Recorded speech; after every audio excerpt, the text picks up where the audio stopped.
Oke, kali ini kita akan beralih ke sampel pertama. Kita dapat melihat warna segar yang dimiliki oleh mineral ini yakni hitam dan coklat. Lalu kita dapat melihat warna lapuk seperti ini yang berupa warna coklat pula.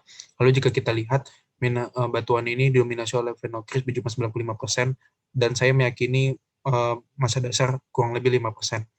Lalu jika kita melihat derajat kristalisasi, maka batuan ini termasuk dalam holokristalin karena terdiri full dari kristal dan kemasan dimiliki adalah equigranular karena seragam dan faneretik karena saya dapat melihat sekat-sekat antara phenocryst satu sama lain. Jika kita melihat ukuran kristal, maka ini merupakan quartz dan bentuk mineralnya merupakan hipidiomorf karena terdiri dari mineral subhedral. Lalu batuan ini sendiri merupakan mesokratik karena mineral mafik pada batuan ini kurang lebih 35%. Dan jika kita melihat lebih jelas, maka kita akan menemukan komposisi mineral seperti ini. Setelah kita menemukan komposisi mineral seperti ini, maka kita dapat melakukan normalisasi dengan rumus-rumus yang telah ditentukan, sehingga kita dapat menemukan bahwa batuan ini memiliki nama sianitik. Dan ini merupakan genesa serta kegunaan dari sianitik. Oke, kali ini kita akan beralih ke sampel kedua. Kita dapat lihat pada batuan ini dengan jelas bahwa warna segar yang dimiliki adalah abu-abu, dan kita dapat melihat warna lapuk berupa coklat. Saya dapat mengatakan bahwa batuan ini memiliki phenocryst berjumlah 65% dan massa dasar 35%. Batuan ini sendiri merupakan holokristalin karena terdiri dari kristal dan memiliki kemas inequigranular karena tidak sejajar, tidak seragam. Lalu kemasan sendiri dimiliki merupakan faneritik karena saya dapat melihat sekat antara masing-masing phenocryst. Lalu tekstur sendiri, ukuran kristal yang dimiliki batuan ini merupakan fine. Lalu ini merupakan hipidiomorf karena terdiri dari mineral subhedral. Lalu batuan ini merupakan mesokratik karena memiliki mineral mafik sedang. Lalu jika kita melihat komposisi dari mineral ini, saya telah menemukan bahwa komposisi mineral yang ada adalah plagioklas, patoid, dan mineral mafik. Lalu setelah kita menemukan komposisinya, kita dapat melakukan normalisasi sehingga kita dapat menentukan melalui diagram bahwa batuan ini merupakan tefritik. Dan perbedaan batuan ini dengan batuan pertama adalah batuan ini memiliki ukuran yakni fine, sehingga diagram yang digunakan adalah level 7. Sementara batuan yang pertama menggunakan diagram level 6. Dan ini merupakan nama batuan serta genesanya. Oke, kali ini kita akan beralih ke sampel ketiga. Pada sampel ketiga ini, kita dapat melihat jelas bahwa batuan ini memiliki warna segar yakni hitam keabu-abuan serta putih keabu-abuan. Lalu ini juga memiliki warna lapuk yakni coklat keputihan. Lalu saya dapat mengatakan bahwa komponen yang dimiliki batuan ini adalah terdiri dari ground mass yang lebih banyak yakni berjumlah 60% dan phenocryst berjumlah 40%. Lalu saya dapat mengatakan derajat kristalisasi batuan ini adalah holokristalin karena didominasi oleh kristal dan memiliki kemas inequigranular karena tidak seragam. Itu dibuktikan dengan phenocryst yang jauh lebih besar dibandingkan massa dasarnya. Lalu phenocryst sendiri memiliki ukuran coarse dan merupakan allotriomorph karena massa dasar memiliki bentuk anhedral. Lalu batuan ini sendiri merupakan mesokratik dikarenakan jumlah dari mineral mafiknya. Lalu jika kita melihat komposisi yang telah saya temukan, yakni berupa plagioklas, felspatoid, dan mineral mafik. Lalu setelah kita menemukan komposisinya, maka kita dapat melakukan normalisasi sehingga didapatkan hasil seperti ini.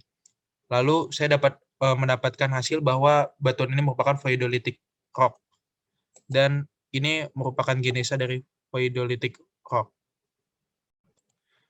Oke, kali ini kita akan beralih ke sampel 4. Kita dapat melihat jelas warna segar pada sampel ini berupa putih, coklat, dan coklat kemerahan. Lalu terdapat bening yang merupakan kuarsa dan warna hitam. Lalu kita dapat melihat beberapa warna lapuk berupa kuning kusam. Lalu jika kita melihat phenocryst, saya dapat mengatakan batuan ini terdiri dari full phenocryst yakni 100%. Lalu derajat kristalisasi sendiri adalah holokristalin. Lalu kemasnya adalah inequigranular karena kita dapat melihat jelas bahwa phenocrystnya tidak seragam. Lalu kemasnya sendiri merupakan faneritik karena terdapat sekat-sekat antara phenocryst. Lalu phenocrystnya sendiri memiliki ukuran coarse dan merupakan hipidiomorph karena merupakan subhedral. Lalu batuan ini sendiri merupakan leukokratik karena mineral mafiknya di bawah 35%. Lalu jika kita melihat lebih jelas komposisi mineral, saya telah menemukan bahwa ini merupakan susunan mineral penyusunnya. Setelah kita menentukan komposisinya, kita dapat melakukan normalisasi sehingga didapatkan angka berikut. Dan karena ini batuan ini memiliki ukuran coarse, ya, maka kita menggunakan diagram level 6, sehingga saya dapat menemukan bahwa batuan ini merupakan granitik. Lalu ini merupakan jenisnya dari batuan granitik atau granit.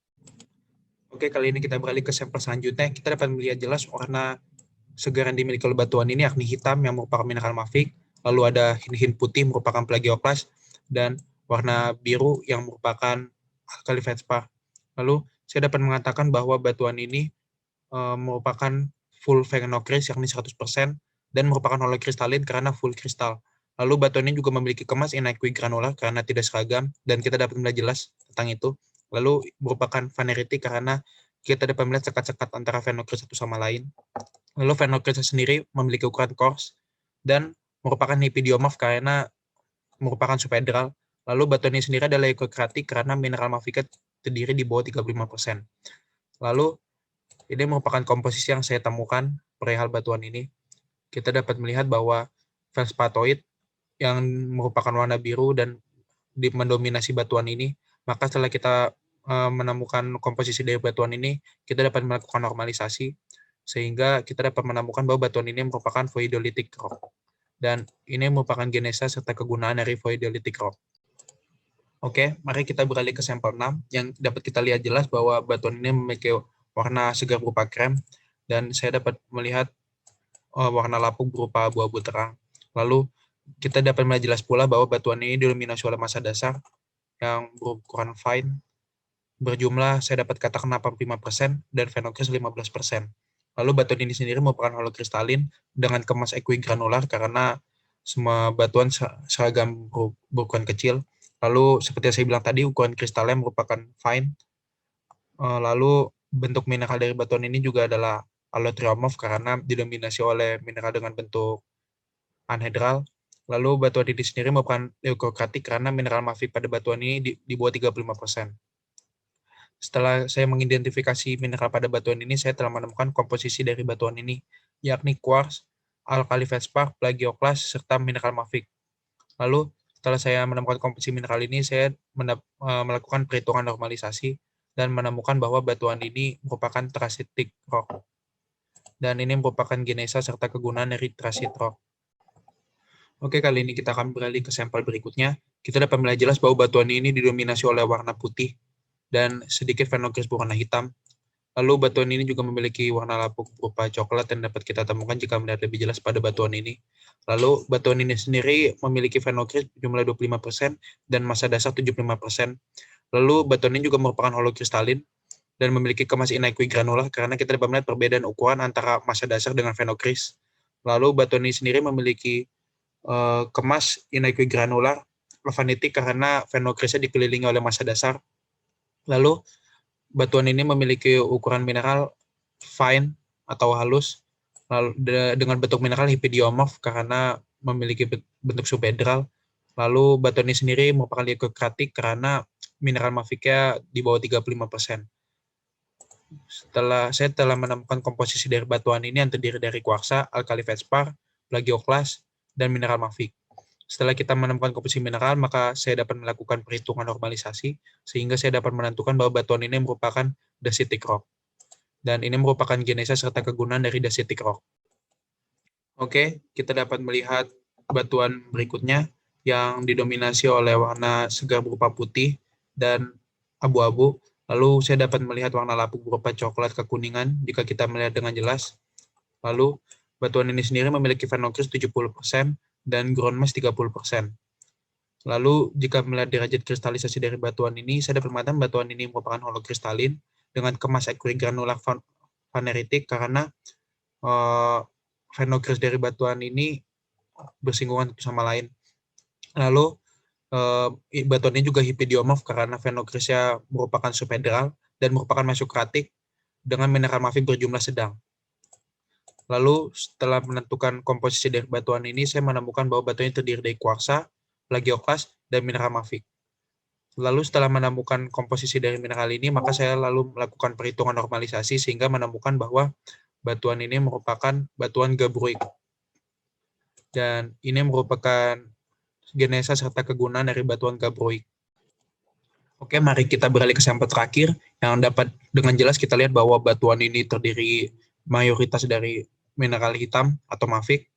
Maka batuan ini juga memiliki lapuk berupa coklat keabu-abuan jika kita melihat lebih jelas. Lalu batuan ini terdiri dari fenokris yang berjumlah sedikit, saya dapat mengatakan berjumlah sekitar 3% dan massa dasar berjumlah 97%. Batuan ini sendiri merupakan holokristalin karena terdiri dari full kristal dan memiliki kemas ekuigranula karena mineral pada batuan ini memiliki bentukan seragam, yakni very fine. Lalu, batuan ini sendiri merupakan allotriomorph karena mayoritas dari mineral pada batuan ini memiliki bentuk anhedral, yakni sulit untuk dilihat secara kasat mata. Lalu, merupakan melanokratik karena kita dapat melihat jelas bahwa dominasi warna pada batuan ini merupakan warna hitam. Lalu, ini merupakan komposisi mineral yang saya temukan pada batuan ini, yakni dominasi mineral mafix sejumlah 90% yang juga berperan sebagai massa dasar, dan sisanya sedikit dari fosfatoid dan plagioklas. Lalu, setelah melakukan normalisasi, saya menemukan angka seperti ini, dan saya dapat mengatakan bahwa batuan ini merupakan basaltic rock. Dan ini merupakan genesa serta kegunaan dari basaltic rock.